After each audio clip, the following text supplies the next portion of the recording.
आपका यूनिक प्रज्ञान यूट्यूब परिवार में मैं प्रज्ञान सर हार्दिक स्वागत करता हूं, वंदन करता हूं, अभिनंदन करता हूं। प्यारे साथियों, अगर आप बीपीएससी से आयोजित होने वाले शिक्षक भर्ती परीक्षा की तैयारी कर रहे हैं तो आपके लिए वीडियो होने वाला है काफी महत्वपूर्ण। तो आज के इस प्रैक्टिस सेट को करना प्रारंभ करें इससे पूर्व अगर वीडियो को पहली बार देख रहे हैं तो वह चैनल पर नए हैं तो कृपया चैनल को सब्सक्राइब, वीडियो को लाइक और शेयर करना बिल्कुल ना भूलें। बिना समय गंवाए प्रारंभ करेंगे पाठचर्या और देखेंगे प्रैक्टिस सेट का पहला प्रश्न। पहला प्रश्न है, लता मंगेशकर किस क्षेत्र से संबंधित हैं? इसका आपको जवाब बताना है। और मुझे उम्मीद है कि भारत रत्न से सम्मानित पार्श्व गायिका के रूप में अपनी ख्याति अर्जित करने वाली लता मंगेशकर जी को आपने संगीत के क्षेत्र से जुड़ा हुआ चुना, तो सी विकल्प बिल्कुल सही जवाब। 2011 ईस्वी में इन्हें भारत रत्न से भी सम्मानित किया गया। प्रश्न संख्या 2। दूसरा प्रश्न है कि मरुभूमि के समाज ने पानी को 3 रूपों में बांटा है, निम्नलिखित में से कौन सा रूप नहीं है? इसका आपको जवाब बताना है। प्रश्न संख्या 2 का सही उत्तर आपने देखिए रेजाड़ी पानी, पाताल पानी और पालर पानी सही है, जबकि खाड़ी पानी गलत जवाब हो जाएगा। विकल्प 20 का सही उत्तर है।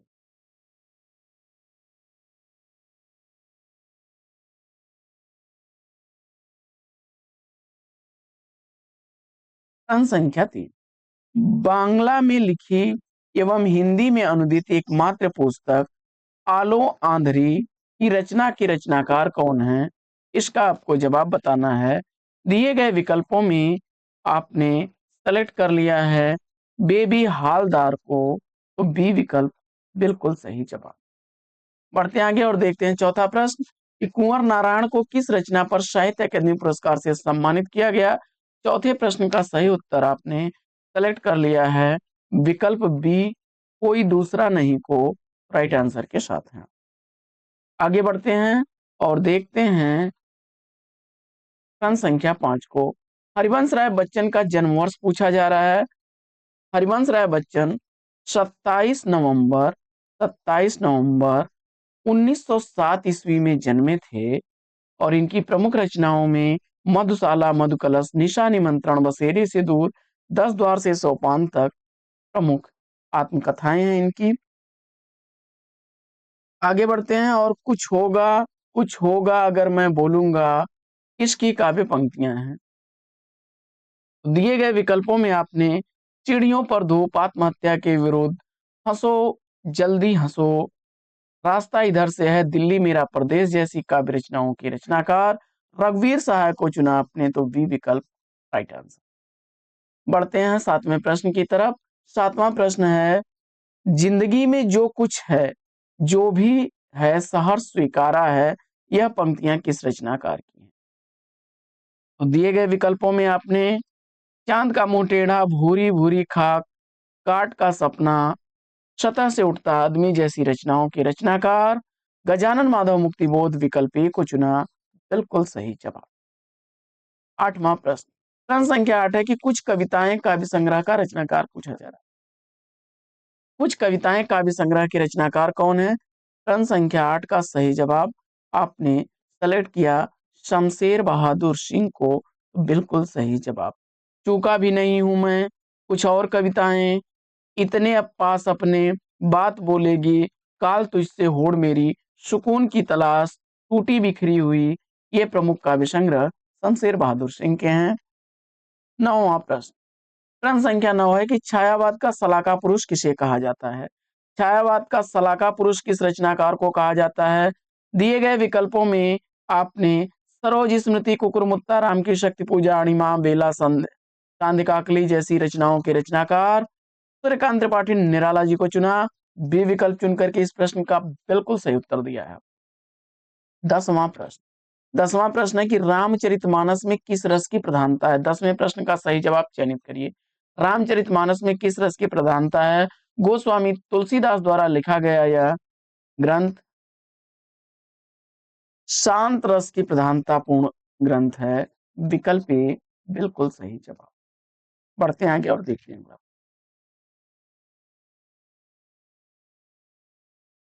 11वां प्रश्न, गुले नगमा किसकी रचना है? उर्दू भाषा के विख्यात साहित्यकार फिराक गोरखपुरी को अगर चुना है जवाब में, तो विकल्प ए के साथ बिल्कुल सही जवाब। आगे बढ़ते हैं और देखते हैं शहीद कहानी के कहानीकार कौन है। प्रश्न संख्या 20 का सही जवाब शहीद किसकी कहानी है? और आपने विश्व शांति, गंगोत्री निशीथ, महाप्रस्थान अभिज्ञा जैसी रचनाओं के रचनाकार उमा शंकर जोशी को चुना आपने, तो सी विकल्प बिल्कुल सही जवाब। आगे बढ़ते हैं और देखते हैं प्रश्न संख्या 13 को। 13वां प्रश्न है कि भक्तिन महादेवी जी की रचना है, तो यह किस विधा की रचना है?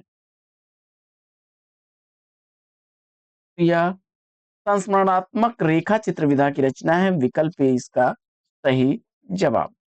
आगे बढ़ते हैं और देखते हैं प्रश्न संख्या 14।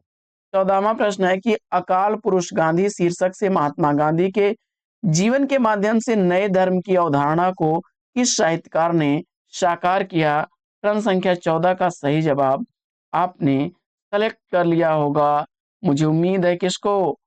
जैनेन्द्र कुमार जी को। तो बिल्कुल सही जवाब के साथ हैं सुनीता परख, त्याग पत्र, जड़ की बात, काम, प्रेम और परिवार जैसी इनकी रचनाएं। डी विकल्प काफी चर्चित रचनाएं हैं। प्रश्न संख्या 15। 15वां प्रश्न है कि एक सरस और भाव प्रवण प्रेम कथा है, किस उपन्यास के संदर्भ में कहा गया है? 15वें प्रश्न का सही जवाब चयनित करिए।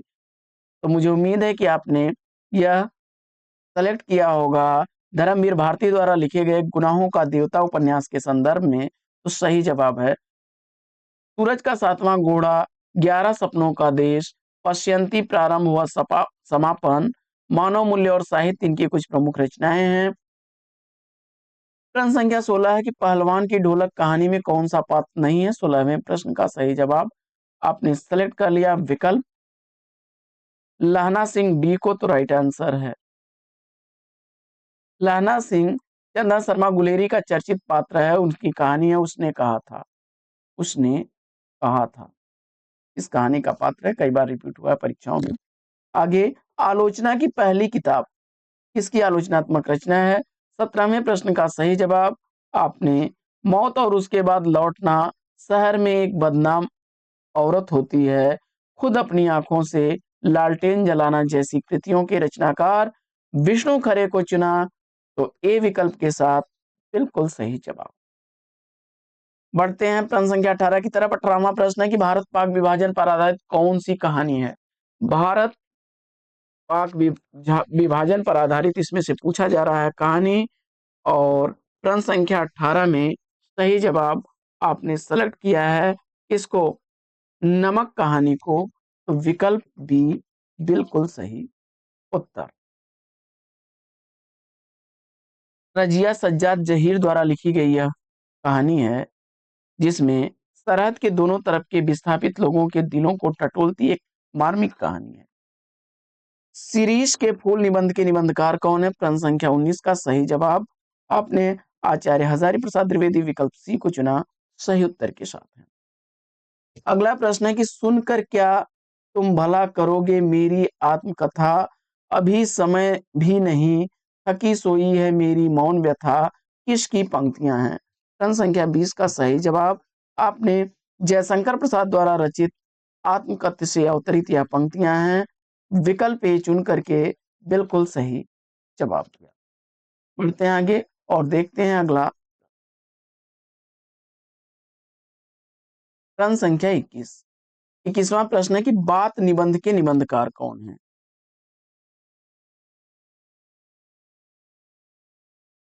प्रताप पीयूष, गौ संकट, हमीर हट, बात, ये सब प्रताप नारायण मिश्र द्वारा लिखे गए निबंध हैं, सी विकल्प राइट आंसर है। अगला प्रश्न है प्रश्न संख्या 22। काट का सपना किसकी कहानी है? काट का सपना कहानी का कहानीकार सतह से उठता आदमी, नई कविता का आत्मसंघर्ष, नए साहित्य का सौंदर्य शास्त्र, भूरी भूरी खाक धूल जैसी रचनाओं के रचनाकार गजानन माधव मुक्तिबोध को चुना, बी विकल्प बिल्कुल सही जवाब।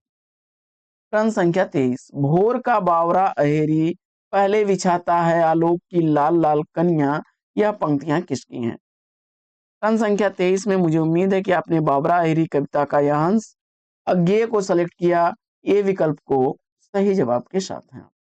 प्रश्न संख्या 24वां प्रश्न, छायावाद के बृहत त्रयी ब्रह्मा विष्णु महेश निम्नलिखित में से कौन नहीं है? तो ब्रह्मा विष्णु महेश प्रसाद पंत और निराला आते हैं, जबकि महादेवी वर्मा उसमें शामिल नहीं है। डी विकल्प राइट आंसर हो जाएगा। वर्मा त्रयी के अंतर्गत महादेवी वर्मा, राम कुमार वर्मा और भगवती चरण वर्मा आते हैं। इन्हें छायावाद की लघु त्रयी में भी गिना जाता है। लघु त्रयी या वर्मा त्रयी एक ही है।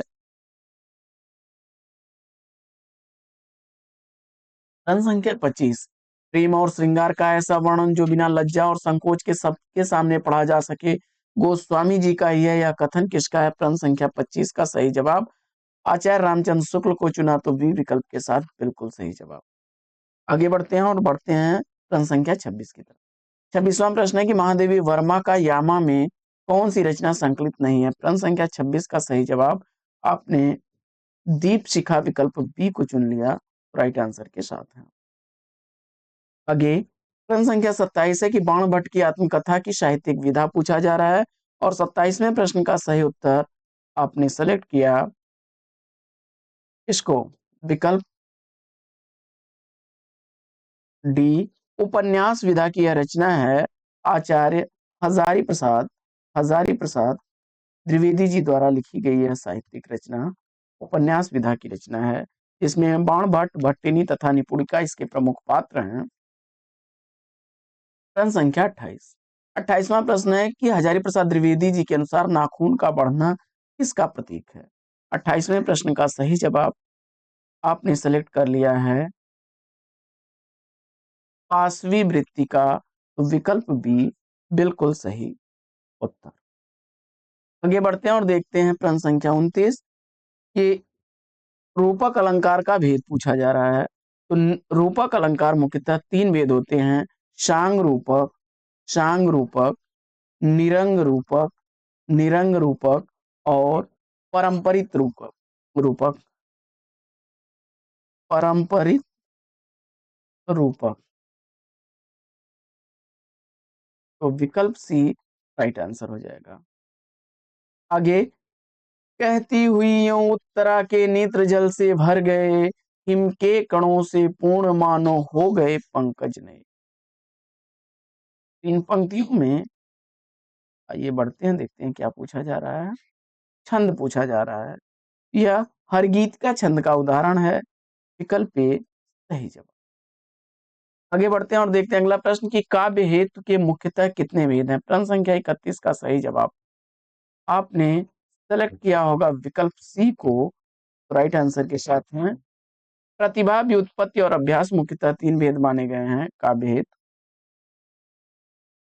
आगे निम्न में से भाववाचक संज्ञा पूछी जा रही है, तो दिए गए विकल्पों में आपने अमीरी को चुना, अमीरी भाववाचक संज्ञा है, विकल्प ए राइट आंसर।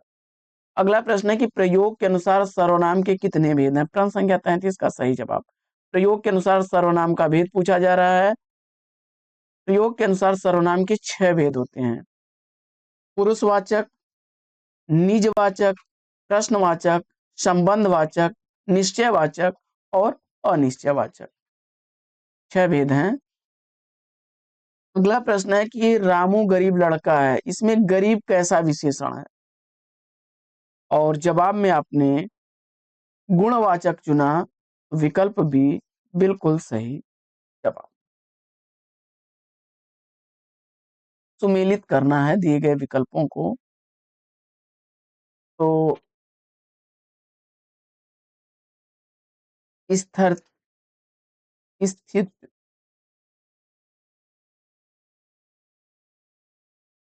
थोड़ा सा छोटे कर लेते हैं।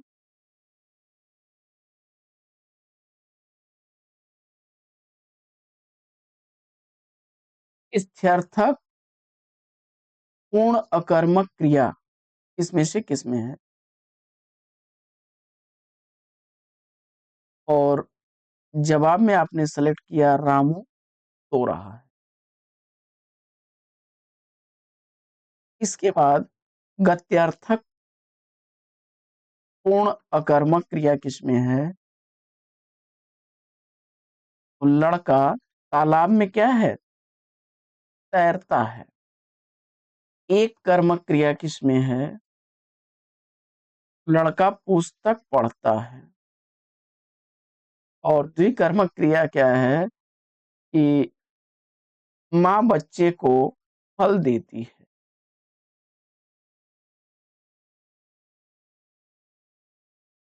का विकल्प बनेगा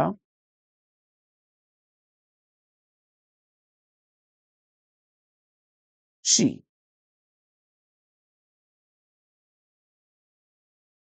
ये बढ़ते हैं और देखते हैं अगला प्रश्न कि राम रोटी नहीं खाता है, इस वाक्य में कर्मवाच्य का जा रहा है। राम रोटी नहीं खाता है, इस वाक्य में कर्मवाच्य का रूप क्या बनेगा? प्रश्न संख्या 36 का सही जवाब आपने विकल्प ए को चुना। राम से रोटी नहीं खाई जाती है, विकल्प ए को सही जवाब के साथ है। आगे निम्न विकल्पों में से उस विकल्प का चयन करें जो उपसर्ग का सही विकल्प नहीं है।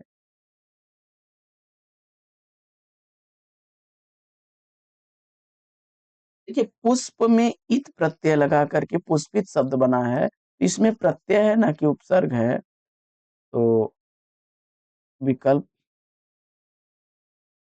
सी राइट आंसर है। आगे बढ़ते हैं और देखते हैं अगला प्रश्न। अगला प्रश्न है कि निम्न विकल्पों में से उस विकल्प का चयन करें जो उस प्रयत्न का सही विकल्प नहीं है। प्रश्न संख्या 38 का सही जवाब विकल्प डी को चुना राइट आंसर के साथ है। इसमें पाई के साथ भर उपसर्ग लगा हुआ है, सर्ग लगा हुआ है, जबकि अन्य शब्दों में प्रत्यय लगा है, तो विकल्प डी इस प्रश्न का राइट आंसर। आगे निर्दय में समास पूछा जा रहा है। प्रश्न संख्या 39 में आपने सेलेक्ट कर लिया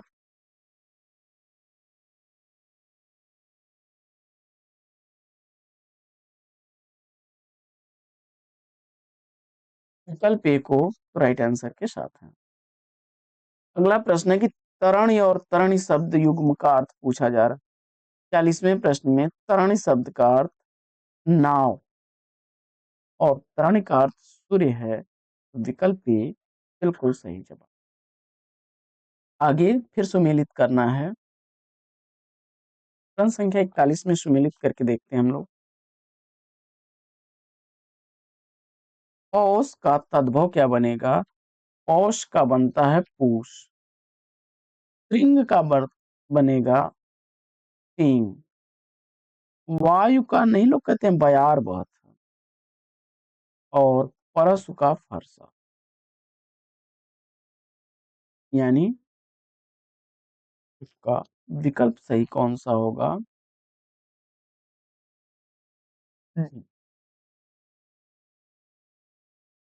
आगे बढ़ते हैं और देखते हैं अगला प्रश्न कि निम्नलिखित में से तत्सम शब्द कौन सा है? गृह शब्द विकल्प ए को चुना तो सही जवाब है आपका। आगे निम्न में से विदेशी भाषा का शब्द पूछा जा रहा है। दिए गए विकल्पों में आपने विकल्प बी कतार को चुन लिया, सही जवाब के साथ है। अगला प्रश्न है कि निम्न में से संकर शब्द कौन सा है? प्रश्न संख्या 44 का सही जवाब चयनित करिए और इस प्रश्न का राइट आंसर आपने विकल्प ए को चुन लिया, राइट आंसर के साथ है तोप गाड़ी। यह संकर शब्द है। ऐसे शब्द जो दो भाषाओं से बने होते हैं। अगला प्रश्न है कि जिन शब्दों के सार्थक खंड न हो या जिन शब्दों के खंड सार्थक न हो क्या कहलाते हैं? प्रश्न संख्या 45 में सही जवाब ऋण चुन करके आपने सही उत्तर दिया है। अगला प्रश्न है कि पुस्तकालय शब्द कैसा है? दिए गए विकल्पों में आपने यौगिक शब्द विकल्प बी को चुना तो सही जवाब के साथ। आगे बढ़ते हैं और देखते हैं अगला प्रश्न है कि निम्न में से योग ऋण शब्द कौन सा है? संख्या 47 का सही जवाब आपने विकल्प इसको चुना, सी को, लंबोदर राइट आंसर है। लंबोदर हुआ, जलज हुआ, ये सब पंकज हुआ, योग ऋण हो चुके हैं। लंबा है उधर जिसका अर्थ गणेश। आगे निम्न में से ऋण शब्द कौन सा नहीं है? प्रश्न संख्या 48 का सही जवाब चयनित करिए और इस प्रश्न का उत्तर आपने सेलेक्ट कर लिया है विकल्प सी को। सही जवाब है पंकज। पंकज शब्द योग ऋण शब्द है। अगला प्रश्न है कि निम्नलिखित शब्दों में से किस एक का लिंग परिवर्तन हिंदी भाषा में प्रचलित नहीं है? और प्रश्न संख्या 49 का सही जवाब आपने सेलेक्ट किया विकल्प सी कोयल को, तो राइट आंसर के साथ। प्रश्न संख्या 50 है कि लड़के ने रमेश को मारा, इस वाक्य में लड़के क्या है? और इस प्रश्न का जवाब आपने सेलेक्ट कर लिया है विकल्प ए एक वचन को, तो सही जवाब के साथ है। प्रश्न संख्या 51, कविता का मर्म में कौन सी विभक्ति है? दिए गए विकल्पों में आपने षष्ठी विभक्ति चुना, ए विकल्प सही जवाब। प्रश्न संख्या 52 है कि सफरी का पर्याय पूछा जा रहा है और दिए गए विकल्पों में आपने यह मछली का पर्याय होता है, बी विकल्प राइट आंसर। प्रश्न संख्या 53 है कि निम्न में से क्षणिक शब्द का विलोम पूछा जा रहा है। प्रश्न संख्या 53 का सही जवाब विकल्प डी शाश्वत को चुना, तो सही जवाब के साथ। आगे बढ़ते हैं और देखते हैं प्रश्न संख्या 54, निम्न में से एक का अर्थ आपत्ति है और उस विकल्प का चयन करना है। प्रश्न संख्या 54 का सही जवाब आपने किसको चुना? तो विकल्प ए ऐतराज को चुन लिया, तो राइट आंसर के साथ। अगला प्रश्न है कि निम्नलिखित में से कौन सा शब्द अनेकार्थी नहीं है? प्रश्न संख्या 55 का सही जवाब। प्रश्न संख्या 55 का राइट आंसर आपने आयु विकल्प बी को चुन लिया, तो बिल्कुल सही जवाब। अगला प्रश्न है कि निम्नलिखित में से कौन सा युग्म शब्द शुद्ध है? प्रश्न संख्या 56 का सही जवाब आना जाना विकल्प ए को चुना, तो राइट आंसर। आगे बिंबवाद के प्रवर्तक का श्रेय किसे दिया जाता है? और उत्तर में आपने ह्यूम को चुना, तो विकल्प ए बिल्कुल सही जवाब। अगला प्रश्न कि निम्नलिखित में से निष्क्रिय का विलोम पूछा जा रहा है। निष्क्रिय का विलोम क्या बनेगा? और दिए गए विकल्पों में आपने सेलेक्ट कर लिया सक्रिय, तो विकल्प बी बिल्कुल सही उत्तर। आगे के प्रश्न देखते हैं। प्रश्न संख्या 59,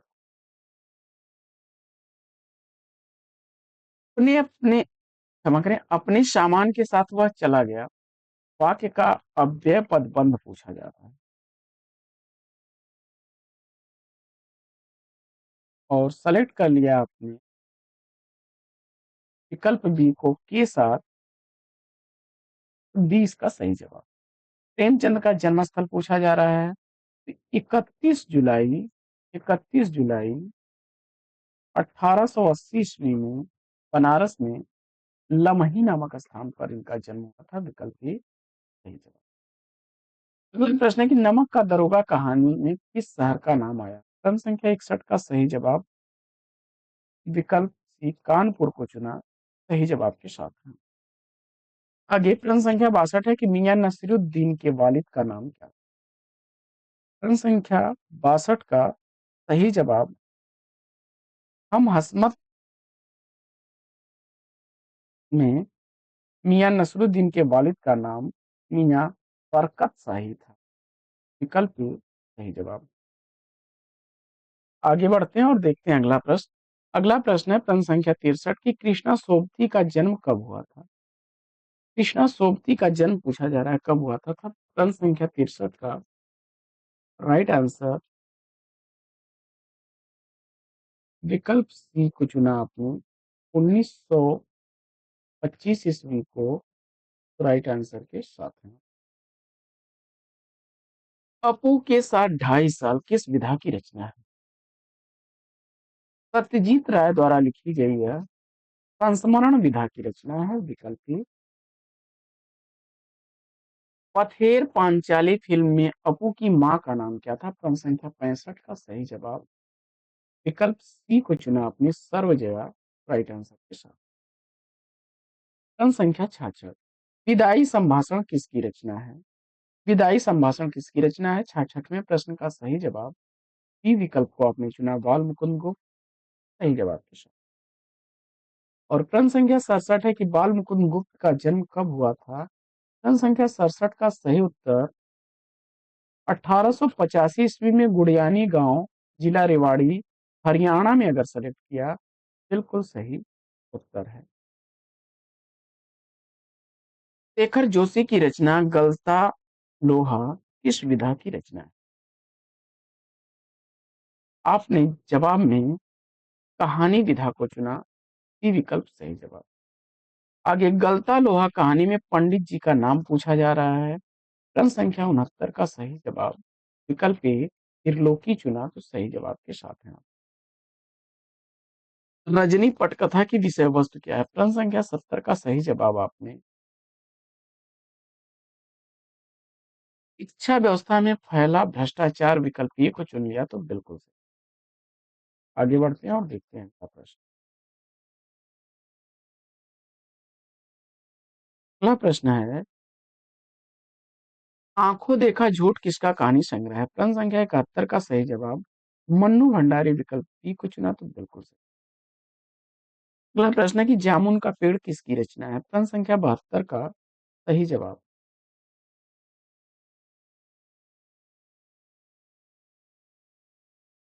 जामुन का पेड़ कृष्णचंद्र की रचना है। विकल्प ए सही जवाब। कृष्णचंद्र द्वारा लिखा गया जामुन का पेड़ में जामुन का पेड़ कहाँ पर गिरा था? और जवाब में सेक्रेटरिएट सेक्रेटरिएट के लान में विकल्प सी को चुना तो सही जवाब। अगला प्रश्न है कि भारत माता जवाहरलाल नेहरू की किस कृति का अंश है? प्रश्न संख्या 74 का सही जवाब हिंदुस्तान की कहानी विकल्प सी को चुना तो राइट आंसर। आगे जवाहरलाल नेहरू की रचना हिंदुस्तान की कहानी का अंग्रेजी से भाषांतर किसने किया? प्रश्न संख्या 75 का सही जवाब हरिभाऊ उपाध्याय विकल्प बी को चुना तो राइट आंसर के साथ में। कबीर को वाणी का डिक्टेटर किसने कहा है? कबीर की भाषा को वाणी का डिक्टेटर कहने वाले आचार्य हजारी प्रसाद द्विवेदी जी। वहीं आचार्य शुक्ल जी ने पंचमेल खिचड़ी भाषा अ, आचार्य शुक्ल जी ने सदुक्कड़ी भाषा इनकी भाषा को कहा है, जबकि पंचमेल खिचड़ी भाषा श्याम सुंदर दास ने कहा। ये प्रश्न है कि मीरा का जन्म स्थान पूछा जा रहा है। प्रश्न संख्या 77 का सही जवाब विकल्प डी को चुना आपने मारवाड़ को तो राइट आंसर के साथ है। मारवाड़ में इनका जन्म हुआ था 1516 के आसपास। 1516 और 1546 में इनकी मृत्यु हुई थी। ये भोजराज की पत्नी थी और राजा रति सिंह की पुत्री थी। इनके गुरु रैदास थे। भक्ति भावना इनकी माधुरी थी और रणछोड़ मंदिर में इनका देहावसान हुआ था। अगला प्रश्न है कि असुवन जल सींच सींच प्रेमी बेली कोयूं यह पंक्तियां किसकी हैं? प्रश्न संख्या 78 का सही जवाब आपने मीरा को चुना तो सही उत्तर के साथ है। मीरा की उपासना किस रूप में करती थी? मीरा कृष्ण की उपासना माधुर्य भाव की थी उनकी और पति के रूप में माना है उन्होंने। विकल्प सी सही जवाब। आगे बढ़ते हैं और देखते हैं अगला प्रश्न। अगला प्रश्न है कि भवानी प्रसाद मिश्र की किस रचना पर साहित्य अकादमी पुरस्कार प्राप्त हुआ? और इस प्रश्न का जवाब आपने सेलेक्ट कर लिया है। विकल्प डी बुनी हुई रस्सी के लिए 1972 ईस्वी में साहित्य अकादमी पुरस्कार से उन्हें सम्मानित किया गया था। तो आज की इस पाठचर्या में साथियों लेते हैं यहीं पर विराम। फिर मिलेंगे आपसे अगले वीडियो में एक नए प्रश्न, एक नया टॉपिक, एक नए अंदाज में। तब तक के लिए लेते हैं आपसे विदा। आपका जीवन मंगलमय हो। Best wishes, best of luck. जय हिंद।